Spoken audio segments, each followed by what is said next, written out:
A paz do Senhor, meu povo, tudo bem? Pronto, estamos aqui de volta com as nossas entrevistas, as nossas testemunhas, para poder compartilhar com vocês o que Deus propôs ao nosso coração. E eu quero convidar você também que esteja aqui em Portugal. O Estúdio Novo está aqui em Portugal. E eu quero convidar você que tem um testemunho e quer compartilhar conosco, né? Para poder entrar em contato com as nossas redes sociais, para que venhamos agendar, para que você esteja aqui conosco.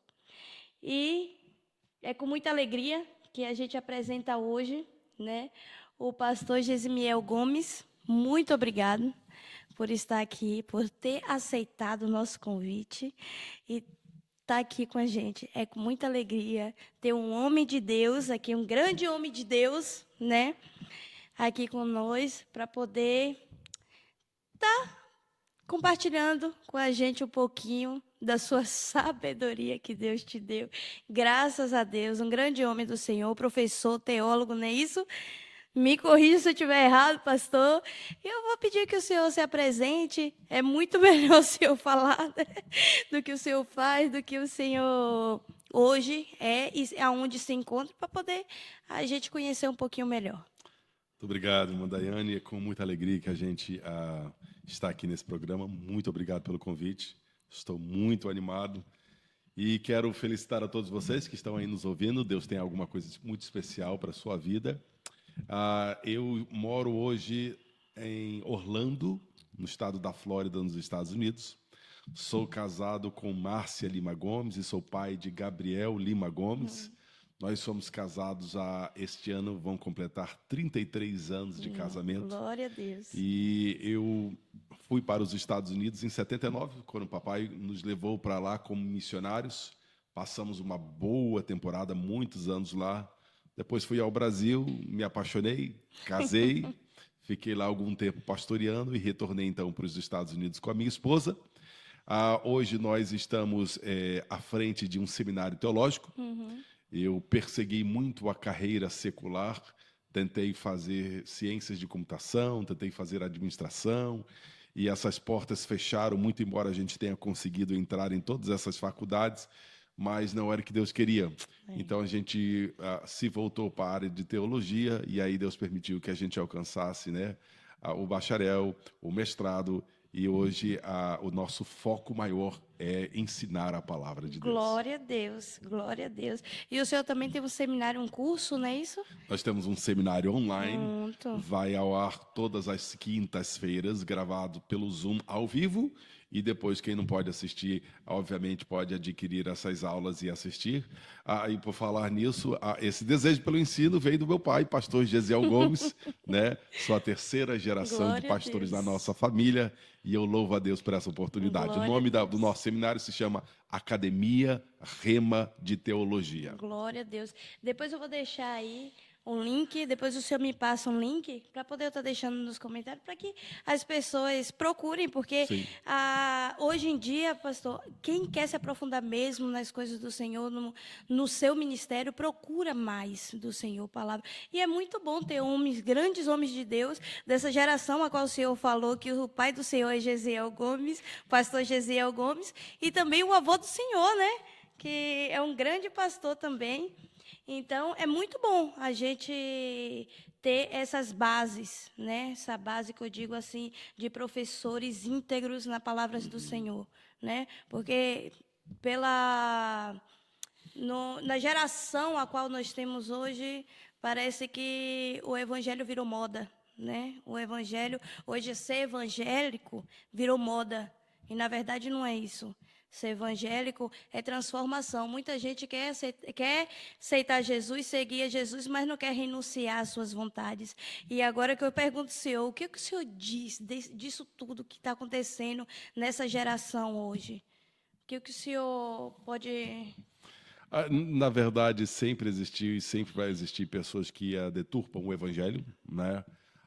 Isso tem origem lá no Jardim do Éden, quando Satanás, ele se apropriando da palavra de Deus, deturpou a palavra de Deus, falando com Eva aquilo que Deus não tinha dito, melhor dizendo, acrescentando algo mais. Então, desde lá, ele vem instruindo pessoas a fazerem o mesmo, de pegarem o evangelho genuíno e com algumas mudanças aqui ou ali, às vezes muito sutis, mas alteram a mensagem de Deus. E isso é uma raiz de muitas heresias, né? Muitas seitas, muitas coisas que não estão incluídas na Bíblia. E tudo que eu posso fazer, e eu acho que todo pastor genuíno deveria fazer, é pregar o evangelho como está escrito, né? Como a Bíblia diz. E aí as pessoas vão, então, procurar e saber a diferença entre o justo e o ímpio. Então, sim, existe muito modismo, mas existem, felizmente, ainda aqueles que falam a palavra de Deus como Deus intencionou, e oxalá que esse número seja cada vez maior. Ai, glória a Deus, em nome de Jesus.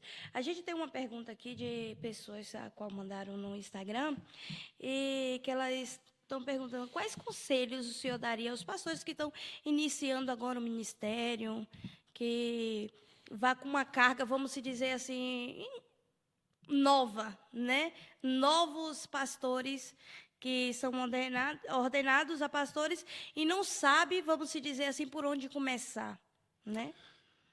Ok. Essa resposta ela pode ser extremamente extensiva, né? E eu vou tentar, quem sabe, diminuir aqui a resposta. Em primeiro lugar, eu acho que para a vida de qualquer pessoa, hoje eu tenho, por exemplo, 33 anos de ministério, o mesmo tempo que eu tenho de casado. Aliás, o dia do meu casamento era o dia da minha ordenação. Então, eu escolhi não participar da cerimônia de ordenação porque era o dia do meu casamento. Mas, mesmo antes de eu ser ordenado, eu já, obviamente, estava envolvido no ministério desde cedo, desde os 14 anos, quando fui separado ao diaconato. Então, o que eu observo depois desses 33 anos de ministério, Mãe Daiane, é o seguinte: se eu pudesse resumir o ministério e a vida cristã naquilo que é mais importante, eu resumiria em duas coisas. E às vezes é tão simples que as pessoas, não, tem que ter algo mais. Não tem. É oração e palavra. Se nós conseguirmos... E a gente encontra isso, inclusive, na igreja primitiva, quando Deus, né, escolheu aqueles primeiros que haveriam de iniciar a igreja primitiva, eles descobriram que eles não deviam ficar presos a nenhuma outra coisa senão ao ministério da oração e da palavra. Então, se você ora, ore um pouco mais. Se você lê a palavra, leia um pouco mais. Isso vai... E por que isso? Por que essas duas coisas são tão importantes? Porque a oração é a comunicação daqui para o céu. E a palavra é a comunicação do céu para nós. Todos nós sabemos, os que são casados, que para um relacionamento funcionar, a base é diálogo. Se não houver diálogo, não tem como você sobreviver, né, às nuances da vida. Então, é uma coisa muito simples, mas tão profunda. Fora isso, aí nós entramos em outras questões. Por exemplo, procurarmos pessoas que vão nos ajudar. A Bíblia Sagrada tem um texto, fala lá em Samuel, quando Samuel foi levado, né, foi entregue por Ana e foi colocado diante de Eli. E ali estava o sucesso de Samuel. Muito embora Eli não fosse mais um sacerdote segundo o coração de Deus, Samuel só tinha Eli. E Samuel, para crescer no conhecimento do templo e das coisas do Senhor, ele não podia aprender sozinho, ele precisava aprender com alguém. Então, a minha instrução, especialmente para os jovens ou aqueles que estão começando, procurem um líder, sigam-no, ouçam-no e, principalmente, exijam uma avaliação desses líderes. Como é que eu estou indo? Como é que eu posso melhorar? Porque as pessoas que vieram antes de você, elas têm alguma coisa a ensinar no caminho por onde você vai atravessar. Então, é importante a gente ter com quem aprender, né? Isso é vital, porque se a gente ficar buscando as coisas com a nossa própria imaginação, a gente não vai se dar bem. É verdade, é verdade. Qual é o maior desafio da igreja hoje, pastor, que o senhor acha? Primeiro eu quero fazer a pergunta. Qual foi o desafio que o senhor teve ao iniciar o pastoreio? O senhor já tomou conta de uma igreja ou começou só pastoreando, assim, vamos se dizer, pregando, né? Como eles falam hoje. Como é, meu Deus, que eles falam? quando começa a pregar, só pregar. Só itinerante? Itinerante, isso. O senhor foi pastor itinerante ou o senhor já foi um pastor de ovelhas mesmo, de uma igreja, de uma congregação? A minha história, quando eu fui consagrado ao ministério, eu fui evangelista primeiro, né? Mas assim, era pastor e evangelista. Naquela época tinha algumas nomenclaturas um pouco diferentes. Mas a verdade é que eu fugi muito do ministério da palavra. E eu acho que talvez porque o meu pai é quem ele é, então eu fugi. E durante 5 anos eu queria só me envolver com louvor, então eu fui ministro de louvor durante 5 anos, né? E eu comecei a fazer a minha faculdade de ciências da computação lá nos Estados Unidos, e foi algo tão interessante, porque eu estava dentro da sala de aula, o professor era um professor que estava falando alguma coisa sobre geografia, que não tinha nada a ver com computação, e dentro da computação gráfica, ele falando de geografia, ele dá um dado interessante. Ele falou assim: você sabe qual a idade média de uma pessoa que começa a trabalhar na área de TI, né? Da área de informática? E ninguém sabia, e ele falou assim, entre 20 e 22 anos. E aí, não sei porquê, bem, hoje eu entendo que era o Espírito Santo, mas ele chegou e disse assim: você sabe qual a idade média de um pastor aqui nos Estados Unidos? Naquela época, isso foi nos anos 80, e ninguém também sabia. Ele disse assim: a média de idade de um pastor aqui nos Estados Unidos é 72 anos de idade. Era naquela época. Sim.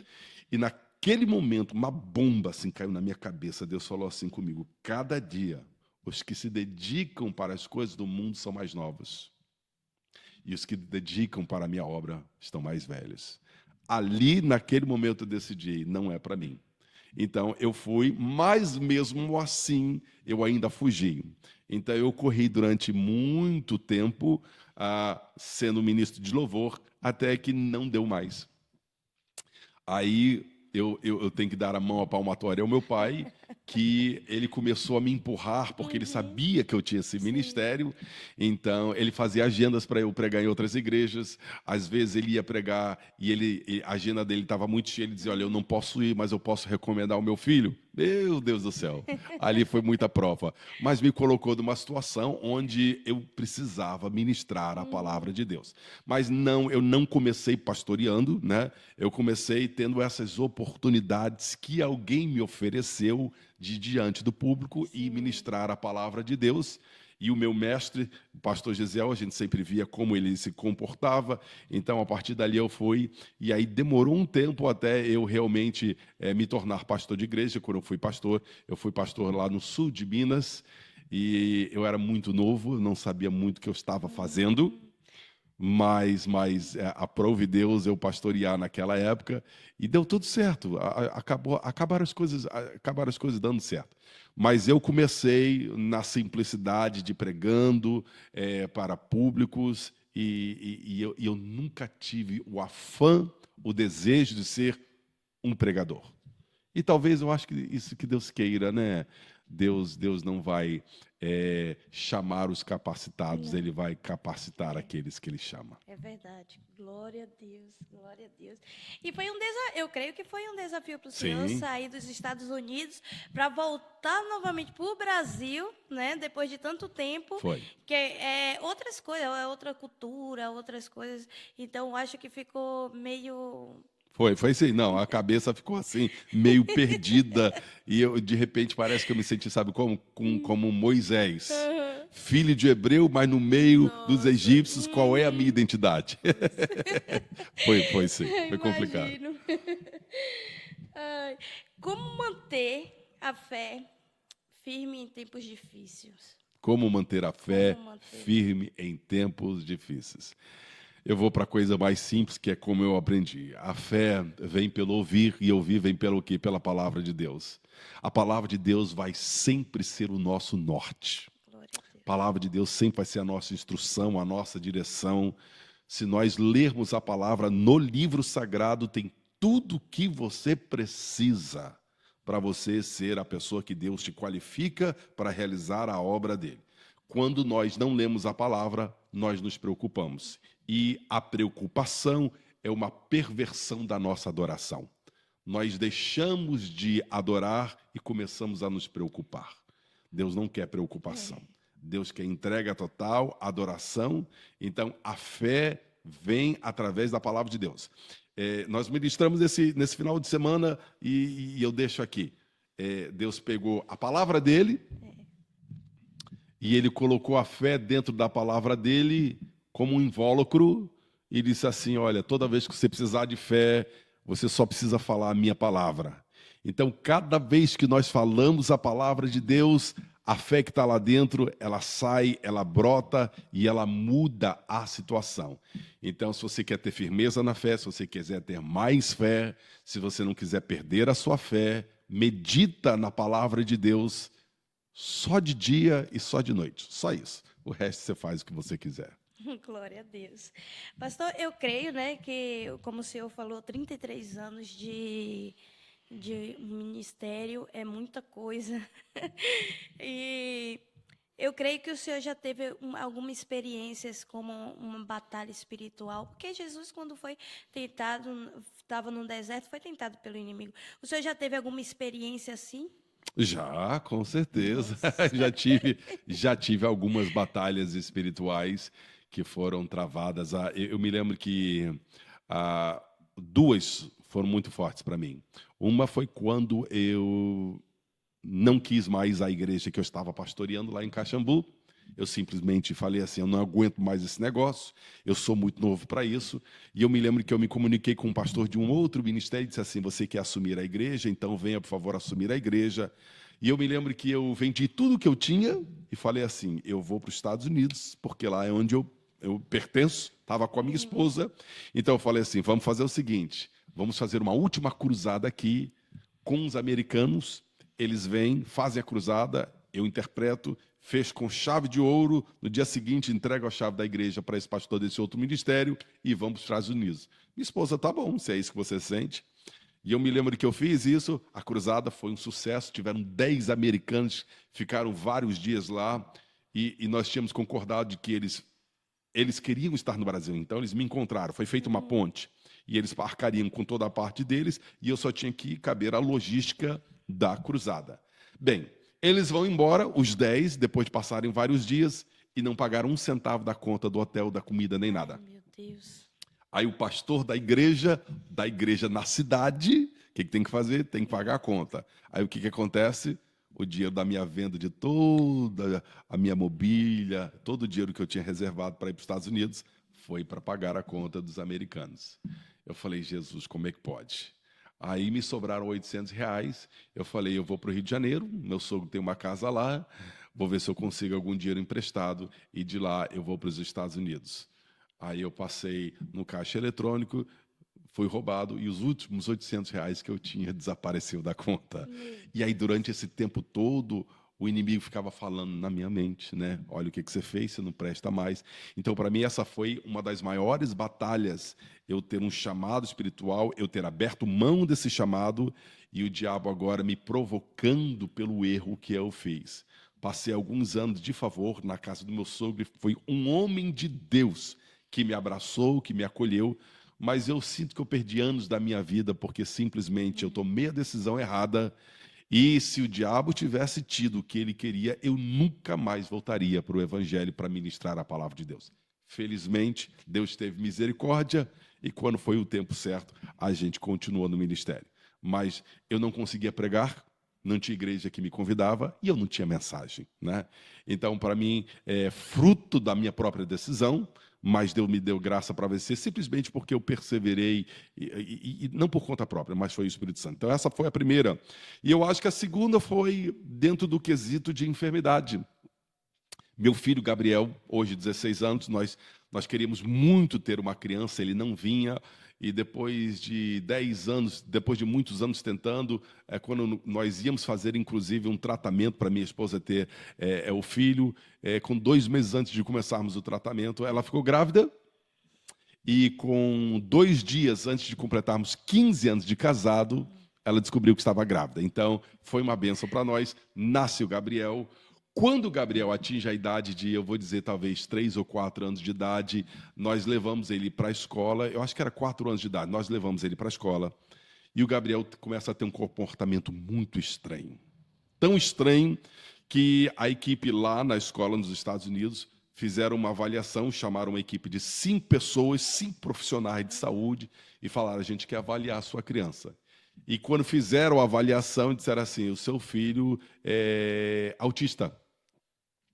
E eu disse assim: eu não creio, como é que pode um negócio desse? Sim, a avaliação de 5 profissionais, um era na fala, o outro era psicólogo, o outro era de neurônios, e todos os 5 vieram com o mesmo. Eu me lembro que eu perdi o meu chão, porque eu tanto tempo esperando meu filho, depois, né, o meu filho aparece com essa condição e eu não sabia o que fazer. E eu fui orar ao Senhor e parece que o céu estava de bronze, como dizem, a gente não conseguia. E em um determinado momento eu cheguei e fui falar com o meu pastor, e o meu pastor, ele virou e disse assim para mim: esse filho não é seu, esse filho é de Deus. Não se preocupe, ele não tem essa doença.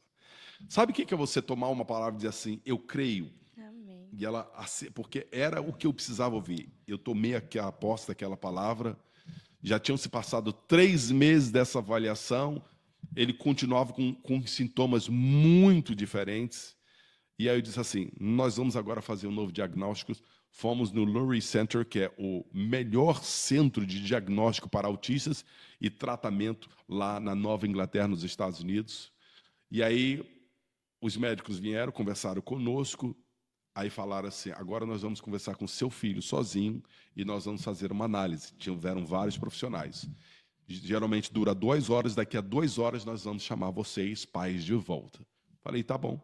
O Gabriel entra, com meia hora eles saem, eles olham para mim, a médica-chefe apertou a minha mão e diz assim: olha, eu espero nunca mais lhe ver na minha vida, porque o seu filho não tem absolutamente nada. Glória a Deus. Uau! Então eu fiquei assim maravilhado, eu peguei e falei: escreve isso daí, porque eu quero levar isso daqui para a escola. E a escola, e é interessante que a escola passou a vê-lo diferente, e realmente o meu filho também mudou o comportamento dele. Então eu vi o agir de Deus baseado numa palavra de autoridade lançada. Eu tomei posse e disse assim: é comigo, e eu vou ficar firme nela. E eu vi como Deus foi fiel. Amém, glória a Deus. E aí o Senhor teve a experiência de que um filho tira toda a nossa, como é que eu posso dizer, a nossa força se acaba. Uma coisa quando vem para nós, Sim. né? Quando a luta é nossa. Sim. A gente tá aqui, tá ruim, Sim. mas a gente tá andando. Quando é com nossos filhos, meu Deus do céu. Quando mexe com os nossos filhos, mexe mesmo num fundamento nosso, né? E a gente precisa se firmar no Senhor, porque senão a casa cai. A casa cai. Aí eu imagino Jesus, quando estava já perto, né, de levarem ele, ele foi orar lá no Monte de Getsemane, se eu não me engano. Isso. E aí ele pediu, né, ao Senhor: se possível, afasta de mim este cálice, mas seja feita a tua vontade, não a minha. E eu vejo ali o sofrimento de Deus, para o amor dele, né, para conosco, de ter dado o seu único filho para morrer por pecadores que cuspiram na cara de Jesus, nossa, eu fico assim imaginando: meu Deus do céu, eu mesmo não daria um filho meu para poder morrer por alguém. Eu não daria o meu cachorro para morrer por uma pessoa. Pois é, imagine o Senhor, o amor, o grande amor do Senhor, né? É verdade. Que ele fez, meu Deus. O que ele fez por nós. E o amor de Jesus ali. Jesus, ele não queria ofender o Pai. De acordo com as regras do Antigo Testamento, qualquer que fosse pendurado no madeiro era uma vergonha para toda a sua casa. Então, quando Jesus se vê indo para aquele lugar, ele diz assim: Pai, passa de mim esse cálice. Eu não quero que você passe essa vergonha por mim. Mas se é o que você quer. E lá em Isaías, a Bíblia Sagrada diz que Deus fez isso. A Bíblia diz assim: ele agradou a ele fazer Jesus enfermar. Por quê? Aí diz assim: porque viu a sua posteridade. Deus lá da eternidade me viu você. resultado do sacrifício do filho dele, Glória e ele a ficou Deus. alegre. Glória a Só Deus. Deus para fazer uma coisa Glória a dessa. Deus. Só Deus. Aí é que eu lembro da pregação do Senhor, que Deus é o início e o fim, ou seja, a terra é redonda, então ele é ali e ele já está aqui, ou seja, ele já, Ele já viu né? tudo. Ele já Ele viu já viu tudo. tudo. Ele já viu. Ele não está se preparando para nos abençoar. Ele já nos abençoou com toda a sorte de bênção Glória nas a regiões Deus. celestiais. Nós já somos abençoados. Aleluia, glória a Deus, glória a Deus. Pastor, aqui é uma pergunta que fizeram. Como a igreja deve lidar com temas como política, justiça social e diversidade? Como a igreja deve lidar? Eu acho que deve lidar como a Bíblia instrui a gente a lidar, né? Eu acho que tem um lugar para cada coisa, né? Se você olhar na Bíblia Sagrada, existiram pessoas que tiveram um chamado específico para a área de governança. Nós temos, né, José no Egito, nós temos Daniel. Então, existem pessoas, sem sombra de dúvida, que Deus chamou para aquelas posições. Todas estas foram provadas antes de assumir essa posição. Diga-se de passagem, isso nunca deve ser esquecido. Nunca deve se colocar um cristão representando alguma área do governo, área da política, se antes ele não tenha sido provado por Deus, para que não venha depois envergonhar o evangelho.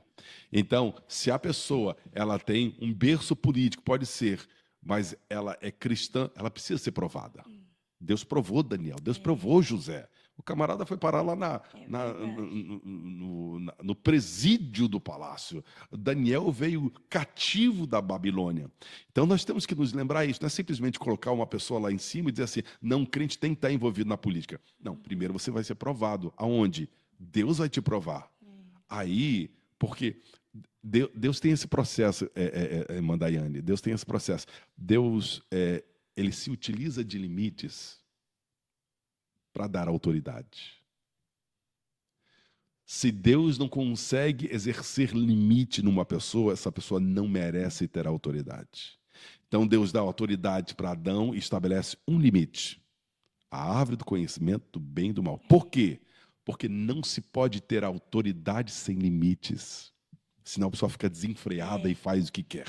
É verdade. Entendeu? Então todas as pessoas. Então a igreja deve olhar para esse patamar e quem for escolhido, aí é o meu ponto de vista, quem for escolhido para a política, é escolhido para a política, não é escolhido para duas coisas. Não é um ofício ministerial e também um ofício político. Você foi levantado para aquilo, então seja aquilo, né?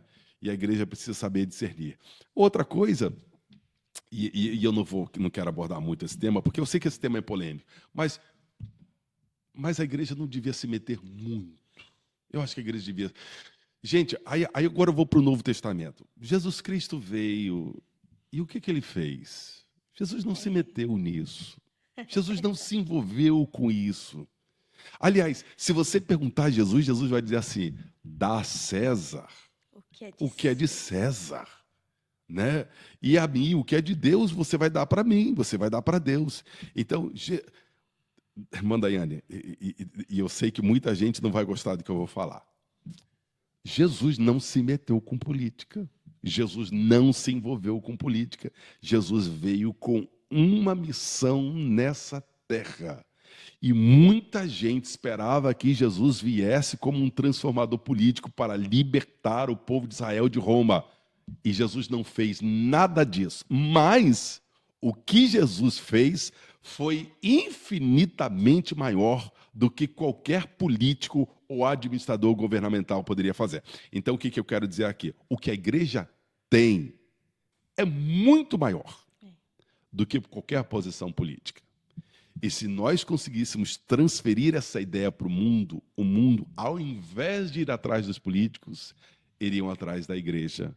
Porque a igreja, sim, a ela foi outorgada todo o poder no céu e na terra. Glória a Deus, glória a Deus. E é isso mesmo. Meu Deus do céu. Outra pergunta também. O que o senhor pensa sobre o impacto das redes sociais na espiritualidade das pessoas? O que eu penso do impacto espiritual da mídia social Sim. na vida das pessoas. As mídias sociais são uma ferramenta como outra qualquer. E nós precisamos saber se ajustar a elas. Uma faca é uma faca. E se eu não sei me adaptar, eu posso me ferir, como pode me ser útil.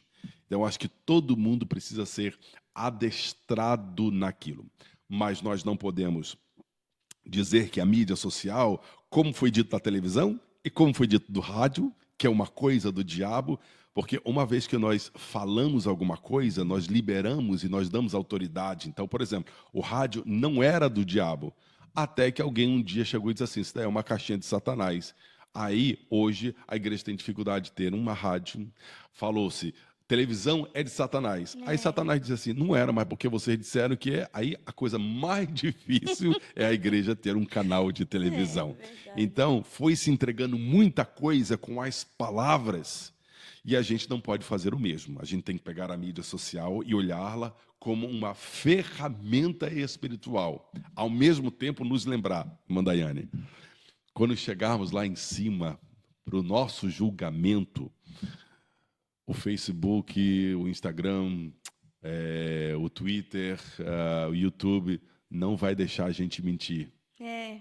Porque a gente vai dizer, Deus, eu não tive tempo. Aí Deus vai só dizer assim, deixa eu ver quantas horas você passou na mídia social.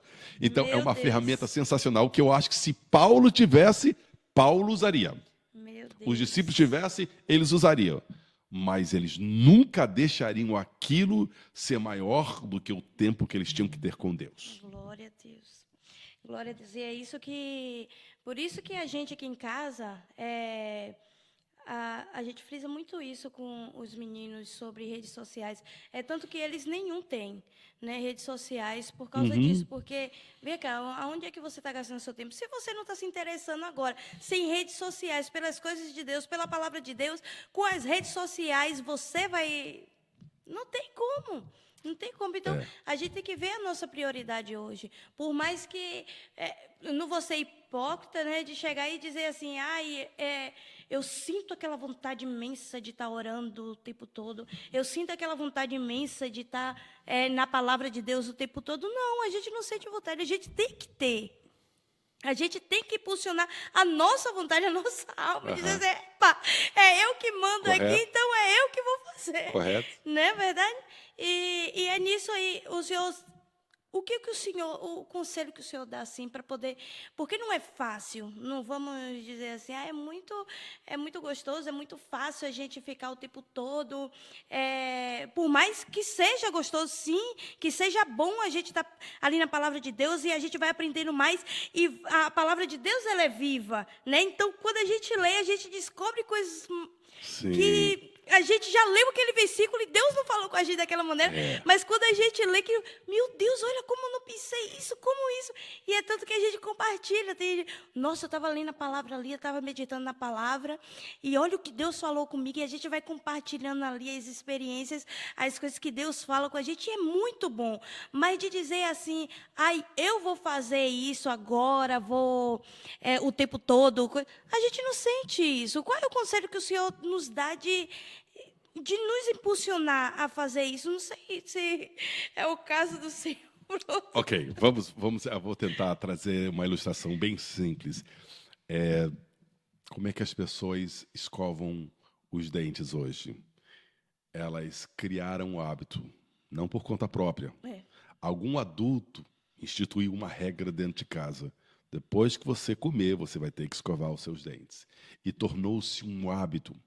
Um hábito é uma coisa que a nossa mente faz no inconsciente melhor do que nós fazemos conscientemente. Por exemplo, se você pega a mesma autoestrada todo dia para o seu trabalho e volta, se tornou um hábito. E olha só, é tanto um hábito que às vezes você pega o telemóvel e você vai falar no celular e você nem sabe como você chegou em casa.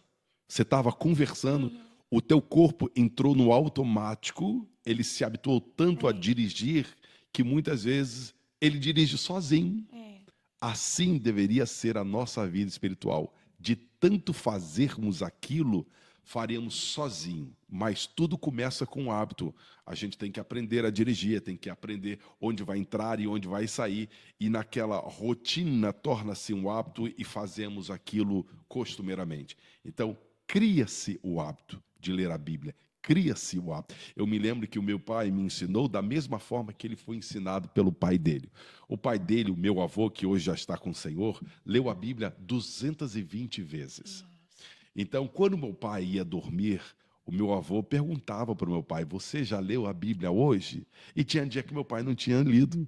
E aí meu pai dizia assim: não, eu leio amanhã 2 vezes. E o meu avô dizia assim: você comeu hoje? Se você comeu hoje, você vai ler a Bíblia hoje. Porque você não deixou de comer hoje para comer 2 vezes amanhã. Então, ele trouxe esse mesmo ensinamento para nós. Hoje eu sou apaixonado pela palavra, porque um dia o meu pai instituiu em casa: temos que ler a Bíblia todo dia. Ninguém dorme sem antes ler. Então, tornou-se um hábito. E eu acho que é isso que nós devemos fazer com as nossas famílias, com os nossos filhos. A gente tem que ter o hábito. E uma vez que aquele hábito é formado, é igual dirigir um carro, é igual escovar um dente, é igual dirigir uma bicicleta. Você faz aquilo normal. As pessoas que se esperneiam, gritam, rejeitam, dizem assim: eu não consigo, é porque o hábito não foi formado. Porque um hábito formado, ele faz por si só. Amém. Aí o senhor falando isso me lembra das meninas, né? Porque a Rebeca, como eu contei ao senhor, né? É um ritual para dormir e tudo. Então, a gente... Pronto, colocamos esse hábito de ler a Bíblia para ela antes de dormir, para ela e a Hannah. Que elas não sabem pegar um livro para poder ler e ter aquele entendimento. Então, a gente lendo para ela, fazendo aquelas perguntas, elas vão colocar mais. Então, todos os dias, pode ser a hora que for, cansado, deixa de ser cansado, eu já pego logo minha Bíblia de agora, porque ela me cobra. Ela me cobra e eu tenho que colocar isso, justamente isso. Porque a gente quer muito que nossos filhos leiam a palavra, meditem na palavra, orem e tudo. Mas e aí, vê a gente fazendo? Né? Importantíssimo, verdade. Vê a gente fazendo. É muito bom a gente falar, mas e aí, o que que eles vê a gente fazendo? E é nisso que eu tento colocar, né, todos os dias, no que na cabeça deles, o que se eu estou te pedindo para você fazer, é porque eu faço. É porque você me vê fazendo. Se eles não verem a gente fazendo, eles não farão. Não faz. Não farem. A maioria das coisas que a criança faz hoje é por observação. Eles observam a gente fazendo. Quando você estava falando, eu só estava vendo aqui o texto da Bíblia Sagrada, porque essa foi a instrução que Deus deu para Moisés. Ele disse assim: Moisés, você vai pegar a minha lei, está lá em Deuteronômio, no capítulo 6, né? Aí ele vai dizendo assim, ó: ouve Israel, o Senhor teu Deus é o único Senhor, amarás ao Senhor teu Deus toda a tua alma, todo o teu coração, toda a tua força, né? Interessante que isso aqui, tem muita gente que diz assim: para você aprender a amar a Deus, você se lembra do café. Café, né? Não sei se você já ouviu essa. Café é C, coração, A, alma, F de força e E de entendimento. Então, quando você olhar para o café, você se lembra de amar a Deus. Sabe? E aí Deus diz assim, ó: essas palavras que eu te ordeno, primeiro estarão no teu coração. Primeiro no coração do pai, de Moisés. Aí depois assim: e tu a inculcarás a teus filhos, e delas falarás, assentado em tua casa, andando pelo caminho, ao deitar-te e ao levantar-te. Uau, Deus instruiu: Moisés, suas crianças não vão aprender sozinhos. Então, você tem que ter no coração, aí você vai falar dia e noite, porque isso daqui é um sucesso do povo de Israel. E é isso que a gente tem que fazer. Glória a Deus, é isso mesmo. Outra pergunta. Como o senhor enxerga o futuro da igreja nos próximos 10 anos? Se Jesus não voltar antes, né? Mais brilhante do que nunca. Glória a Deus. Mais brilhante do que nunca. Mais brilhante. Olha, aí podem me dizer até que eu sou triunfalista, mas eu não creio que Deus vai perder essa jornada. Eu creio que Deus vai vencer, porque Ele já destinou o sucesso para vencer. E eu creio que falta pouco para Jesus voltar. Como falta pouco para Jesus voltar, eu tenho certeza que o que vai acontecer nos próximos anos será algo vitorioso. Aonde abundou o pecado, superabundou a graça. Então, a graça precisa ser exalada na igreja do Senhor, tá? Então, eu não vejo a igreja... Porque muitas vezes, olha só, nós olhamos para a nossa igreja, ou nós olhamos para o nosso povo, nós olhamos para a nossa comunidade, ou nosso país. E se a gente ampliar um pouco mais a nossa visão, a África está sendo evangelizada, a China está sendo evangelizada com a igreja subterrânea. Tem tantos lugares que o evangelho está se amplificando. Então, você não pode tomar por base o lugar onde você está e dizer assim, a igreja está em crise. Em crise, coisa nenhuma. A igreja está expandindo. Pode ser que localmente, em alguns lugares, esteja sofrendo. Mas não, o poder que Deus deu, a graça que Deus deu, a capacidade que Deus deu ao Espírito Santo para ele conduzir a igreja, é de uma igreja que nos próximos 10 anos vai romper barreiras, vai vencer, vai triunfar e vai levar o avamento do tempo do fim para essa terra. Eu creio em nome de Jesus. Eu creio em nome de Jesus. Qual foi o momento mais marcante do ministério do Senhor até agora? Qual foi... Uau, o momento mais marcante do meu ministério... Eu acho que foi o período da pandemia do Covid. Nossa. E eu vou dizer por quê. Porque foi o momento que eu mais aprendi com Deus. Olha, quem soube usar a pandemia... E eu não vou dizer que eu soube, não. O Espírito Santo me sentou, porque eu não podia viajar, eu não podia pregar como eu pregava, né? Então, é claro que a mídia social estava aberta, Deus nivelou assim, todo mundo de uma vez só, ninguém anda, ninguém caminha, ninguém viaja, então faça alguma coisa. Mas ali foi um tempo de aprendizado. Eu querendo fazer alguma coisa que eu queria fazer, mas Deus queria fazer uma outra coisa comigo. E Deus literalmente me prendeu, me atou as mãos e os pés e disse assim, agora você vai ter uma conversa comigo. E durante mais de um ano, eu vou dizer talvez entre 2 e 3 anos, Deus me ensinou algumas pérolas sobre a palavra de Deus. Deus me ensinou a voltar ao fundamento da palavra, coisa que eu não tinha visto na minha vida antes. E eu comecei a descobrir como a palavra de Deus é importante, a base, como o mundo foi criado pela palavra. Quer ver? Posso falar uma coisa? Pode sim. Falar uma coisa aqui para os seus ouvintes. Quando a gente abre a Bíblia Sagrada e a gente vai lá para o livro de Gênesis, tá? E no livro de Gênesis, lá no início, a Bíblia Sagrada diz assim, que Deus, a voz do Senhor, ele andava pelo jardim, pela viração do dia. Eu não sei se você se lembra disso, se você ter lido, mas a Bíblia Sagrada diz que a voz do Senhor caminhava, olha só, capítulo 3 de Gênesis, verso 8. Quando ouviram a voz do Senhor Deus, que andava no jardim pela viração do dia, esconderam-se da presença do Senhor Deus. Então, muita gente pensa o seguinte, que era Deus andando no jardim. Era Deus andando, mas o que Deus usava para andar? Está escrito aqui. A voz do Senhor Deus, era a voz de Deus que andava no jardim. É claro que a voz de Deus é acompanhada da palavra de Deus.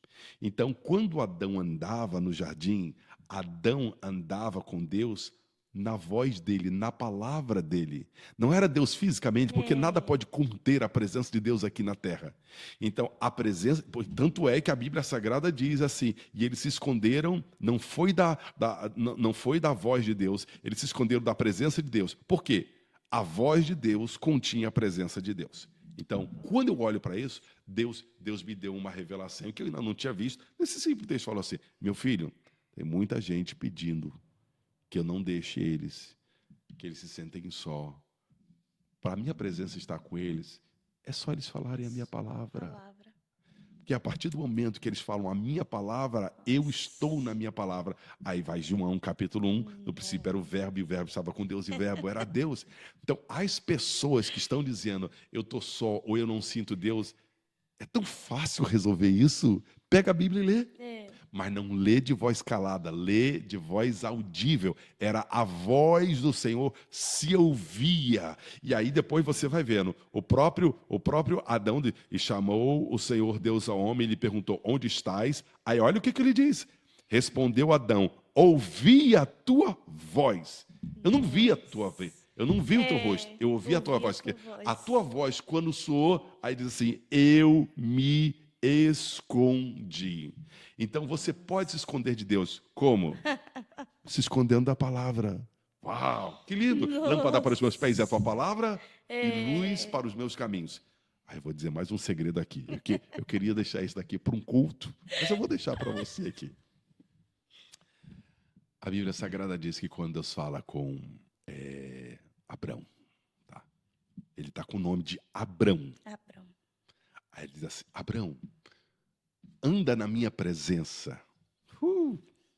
Nós vamos ter um culto aqui. Anda na minha presença e ser perfeito. Se fosse eu escrevendo, ia dizer assim: ser perfeito e anda na minha presença. Né? Porque Deus está dizendo assim: poxa, Abrão, você está imperfeito. E Deus está dizendo: não, eu te convido a vir do jeito que você está. Você vai andar na minha presença e aí você vai ser perfeito. Porque quem anda na presença de Deus não tem como. Exatamente. Então, não é se consertar para andar na presença, é andar na presença que nos conserta. E de fato a gente não consegue. De jeito nenhum. Não tem um homem só que consiga. Agora, de acordo com o Gênesis, o que é a presença? É a palavra. A palavra. Então Deus diz assim: Abraão, palavra. anda na minha palavra e você vai ser perfeito. Glória Aí ele vira assim e diz assim: Abraão, já fazem, eu que estou conjecturando, eu te dei essa promessa que você ia ser pai de multidões, fazem 24 anos atrás, Abraão. Abraão tinha 75 anos de idade. A palavra entrou, mas o que aconteceu? Ele não estava andando na palavra, e o que é andar na palavra é falar a palavra. Andarão dois se não estiverem de acordo. Eu estar de acordo com você, eu dar crédito ao que você diz. Sim. Olha, vocês estão tendo uma aula aqui, tá? Glória a Deus. Aí o que Deus diz? Abraão, se você andar na minha palavra, eu te aperfeiçoo. Então vamos fazer o seguinte, Abraão. Eu vou mudar o teu nome. O teu nome, ao invés de ser Abrão, vai ser Abraão. Olha, que maravilhoso. O que significa Abraão? Abraão significa pai de multidão. Aí Deus literalmente pegou a palavra profética e colocou na boca de Abraão. Disse assim: agora, toda vez que você se apresentar a alguém, você vai ser obrigado a profetizar: eu sou pai de multidões. Eu sou pai de multidões. Com 1 ano, ele era pai de Isaac. Você está entendendo? Ele andou na palavra e ele se tornou aquilo que a palavra tinha dito. Então, foi isso que eu aprendi na pandemia. Foi isso. Deus começou a me ensinar tanta coisa linda e no final eu estava buscando tantas firulas, né? E tantas inovações, quando a base você estava na palavra. Então, para mim, essa foi a época mais marcante da minha vida, foi quando Deus sentou comigo e me deu aula.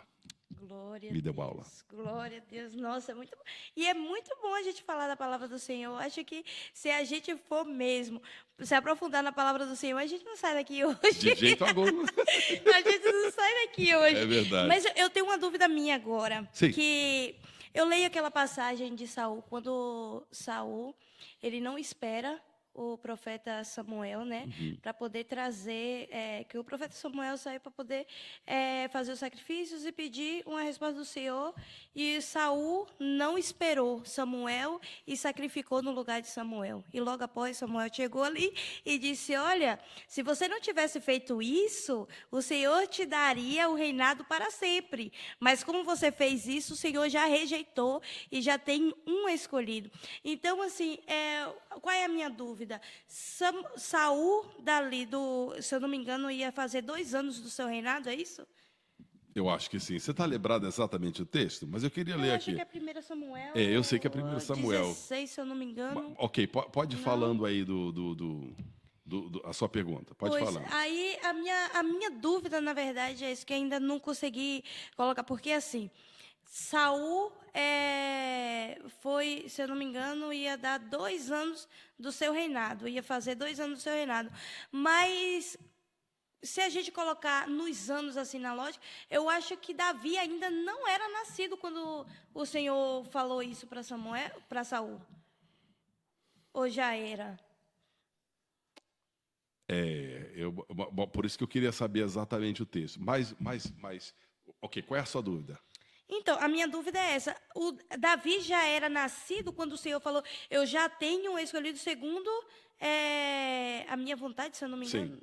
É, Ainda assim, a minha pergunta é, por que isso é uma dúvida para você? porque assim, quando aí Saul ainda ficou no trono, Ok. né? Isso e depois Isso. de, se eu não me engano, 2 capítulos, aí é que o Samuel foi ungir a Davi, se eu não me engano. Davi sempre esteve no coração de Deus. Saul nunca era para ter sido rei sobre Israel. Sim, foi por causa do povo que pedia. Exatamente. Eu queria achar aqui o texto bíblico, porque quando a Bíblia Sagrada diz que Saul foi encontrado, Saul foi eleito, a Bíblia claramente no original diz assim, que ele foi eleito para ser capitão de Israel. O texto no original não fala rei, fala capitão. Então, Davi nunca foi no coração de Deus o rei de Israel. Ele foi escolhido para liderar Israel como capitão, mas não governar como rei. E Deus faz isso. Deus tem muitas coisas que Deus faz. Lá atrás, Deus já escolhe quem Ele quer.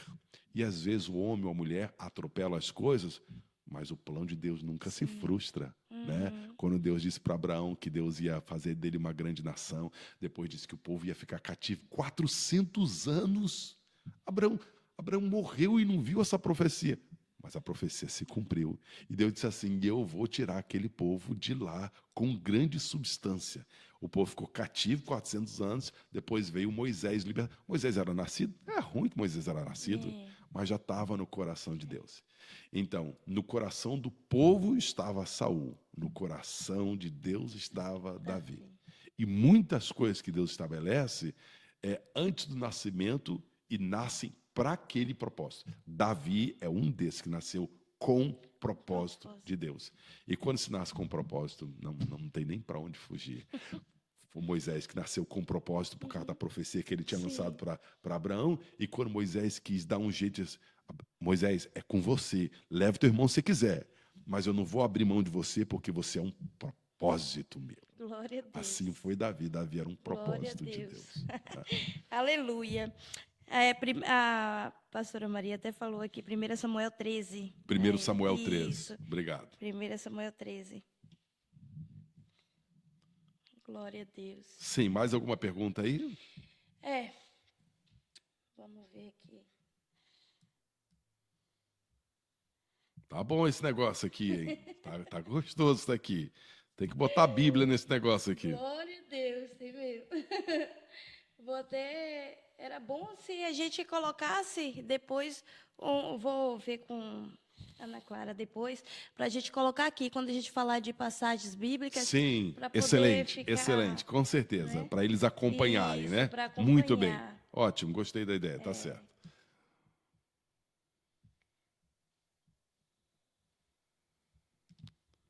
Glória a Deus. O povo precisa de mais Bíblia, o povo precisa de mais palavra. Precisa.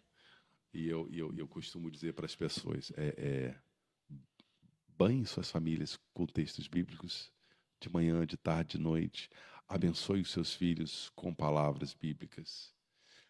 Deus foi muito claro para mim, Ele falou, meu filho, se você ficar orando a tua vida toda e você não colocar a minha palavra, não faz sentido algum. Não adianta. Não adianta, porque a minha palavra falha, mas a dele não falha. Sabe, a Bíblia diz assim que a palavra dele não volta vazia. Eu fiz essa pergunta para Deus, eu perguntei assim, Deus, até onde eu entendo, no meu idioma, uma palavra que volta é uma palavra que não funcionou. E Deus disse assim, não, no céu é diferente. A minha palavra, ela volta para mim. Aí eu perguntei para ele, como é que a tua palavra volta para você? E Deus foi tão lindo, Ele falou assim, a minha palavra volta para mim quando você fala ela para mim. Uau! Eu amei Glória isso, a mano. Que Deus. explicação genuína. Ele falou assim: eu lanço a minha palavra sobre a terra. Quando Glória a você pega Deus. ela e você fala a Meu ela, Deus. ela está voltando para mim. Aí Deus falou assim: só que eu não deixo ela chegar até aqui antes que ela cumpra o que me apraz. Que Nossa, glória a lindo. Deus, Maravilhoso o que glória a Deus Deus. faz. Maravilhoso. Aleluia. Fala a E é palavra. muito bom. Não tem como, né? Não tem como a palavra. Deus não vai contra a palavra dele. Não. E aí, quando a gente, justamente isso. Quando a gente está naquela frustração, naquela tristeza, vamos se dizer assim, e a gente lança uma palavra do Senhor, ou seja, é ela que traz a restauração, é ela que nos moda da maneira que Deus quer, né? E ela traz à existência Yes. Sim, sim, aquilo sim. que já não existia. Sim. Ou seja, pela palavra, não tem Sim. como, não tem como. Então, não adianta você chegar e falar com Deus, mas Senhor, querer questionar o Senhor, não vai para a palavra. Mas Senhor, o Senhor me diz na tua palavra. Né? Então não tem como, você vai trazer à existência aquilo que já foi falado. Exatamente, Né? exatamente. E glória a Deus, e é isso que a gente tem que entender. A gente está passando muito tempo com coisas que não vai frutificar nada. Não frutifica, não traz resultado, não vai fazer a diferença alguma, e nós precisamos ater ao fato para isso, que se eu ficar falando e não colocar a palavra de Deus no negócio, não tem poder. É a palavra de Deus que tem poder. A palavra de Deus. A palavra de Deus é tão poderosa que Jesus poderia no deserto ter vencido Satanás de qualquer forma. Sim. De qualquer, ele podia ter dado um soco no Satanás, podia ter cuspido nele, podia ter feito. E ele falou: eu vou deixar aqui registrado como é que se vence Satanás. Com a palavra. Com a palavra. Uau! Com E a a gente palavra. vê isso aqui, lê isso aqui, e quando vai enfrentar Satanás, a gente faz de tudo. A gente ora, a gente guerreia, a gente clama, a gente faz não sei o quê, e a gente se esquece da palavra. A gente pode fazer tudo isso, mas com a palavra embutida. Se a gente não colocar a palavra, a gente vai. Jesus deu 3-0 no diabo, ele saiu logo. Vou sair de campo, tirar meu time de campo aqui, senão ele vai ser igual o Brasil e a Alemanha, vai ficar feio aqui para mim. É o que eu costumo dizer: mover sem palavra não é mover. Agora, a palavra já traz mover. Yeah. A palavra já é o fogo. Ela já tem é vida em Nossa! si própria. Ela tem vida em si Meu própria. Deus. Sabe o que eu considero a palavra? A palavra é igual ao leite materno? Eu não sei como funciona o leite materno, meu Deus do céu. Mas a criança toma aquele leite materno. Sim. E o leite materno ajuda a crescer unha, É. ajuda a crescer a mão, ajuda a fazer a criança crescer. O leite materno entra. Hoje em dia, quando você está adulto, você tem que tomar suplemento para isso, suplemento para aquilo, suplemento para aquilo. É uma coisa para a vista, uma coisa para o cabelo, outra coisa para a pele, outra coisa. E quando a gente é criança, um ingrediente só, o leite materno. Então, assim é a palavra de Deus. A palavra de Deus, quando entra, ela funciona para isso, funciona para aquilo, funciona para A, funciona para B, Glória a Deus. funciona para tudo. Glória Como a eu não Deus. sei, mas funciona. Glória Funciona. a Deus. Ai, pastor, é muito bom estar aqui com o Senhor. Meu Deus do céu, eu acho que se fosse, a gente fluía até. Glória a Deus. Que a palavra do Senhor, meu Deus do céu, ela é maravilhosa. Às vezes, quando a gente senta com os meus filhos ali na mesa e a gente costuma ficar compartilhando o que Deus falou um com o outro, e aí vai trazendo. Nossa, é muito bom demais. maravilhoso. E você sabe, né? Quando você fala a palavra, ele está presente. Ele está presente. E é muito bom. E pronto, agora eu quero pedir ao Senhor que o Senhor dê um conselho aí às pessoas que querem que o seu ministério avance, né? E depois que o Senhor ore, né? Por quem vai assistir, por quem está assistindo, e que essas pessoas venham entender que não há outro caminho além do Senhor. Amém. A gente sabe que nós sofremos na vida e muita gente quer pregar um evangelho sem sofrimento.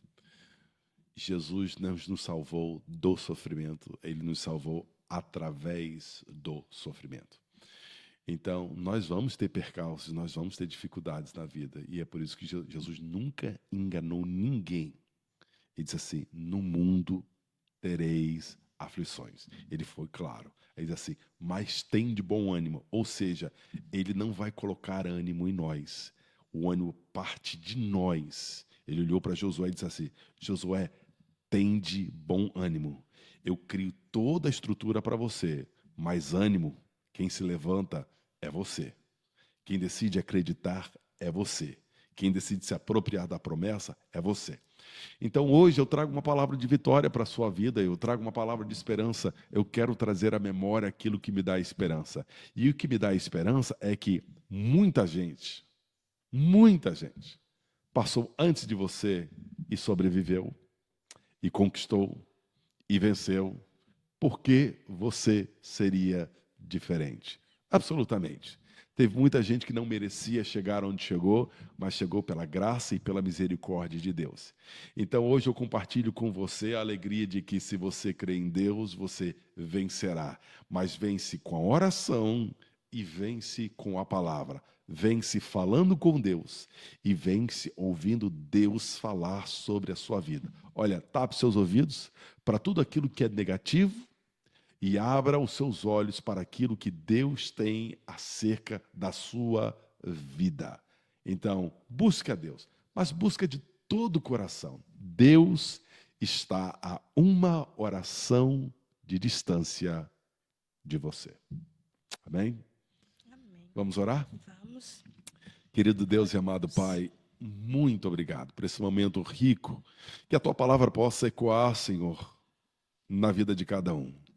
E Deus, eu olho por aquela mãe, eu oro por aquele pai cujo filho está em aflição, quem sabe rebelde, distante dos Teus caminhos. Eu oro por aqueles que estão enfermos no dia de hoje, ó Deus, aqueles cuja vida tem sido uma eterna decepção. Aqueles que nunca viram bem na vida dos outros, aqueles que, frustrando-se, se decepcionaram, Senhor, com seus irmãos. Eu oro por estes, ó Deus, que parece que o inimigo cercou-lhes, cegou a vista, e agora eles não têm saída. Tu consegues abrir, Senhor, uma saída onde não tem porta. Tu fizeste isso para o povo de Israel diante do Mar Vermelho, tu abriste. Então eu oro, Senhor, por todos aqueles que sofrem, para que encontrem a tranquilidade, a paz e repouso. Aqueles que estão no deserto, Deus, até no deserto nós conseguimos ser felizes. Quando tu falaste com o povo de Israel através de Moisés, tu disseste, deixa o meu povo ir para me fazer uma festa no deserto. Porque só com Deus a gente consegue fazer uma festa no deserto. Então, Senhor, ajuda aqueles que estão no deserto a celebrarem. Senhor, eu oro pelos enfermos, do topo da cabeça, a planta dos seus pés, o Espírito da cura esteja sobre eles agora, Senhor, restaurando, curando. Jesus Cristo te dá saúde. Ele foi ferido pelas nossas iniquidades. O castigo que nos traz a paz estava sobre ele, e pelas suas pisaduras nós fomos sarados. Aleluia. A Bíblia diz que ele nos enviou a sua palavra e nos sarou.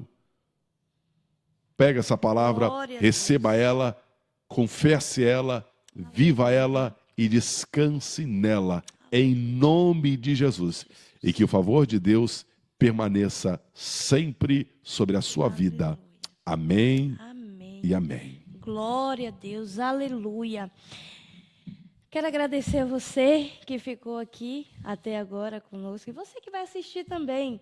Não deixe de compartilhar com seus amigos, seus familiares, que eu creio em nome de Jesus, que a palavra do Senhor, a qual foi dita aqui, vai fazer fluir no teu entendimento, no teu coração, e lhe fazer entender que não há outro caminho além dele.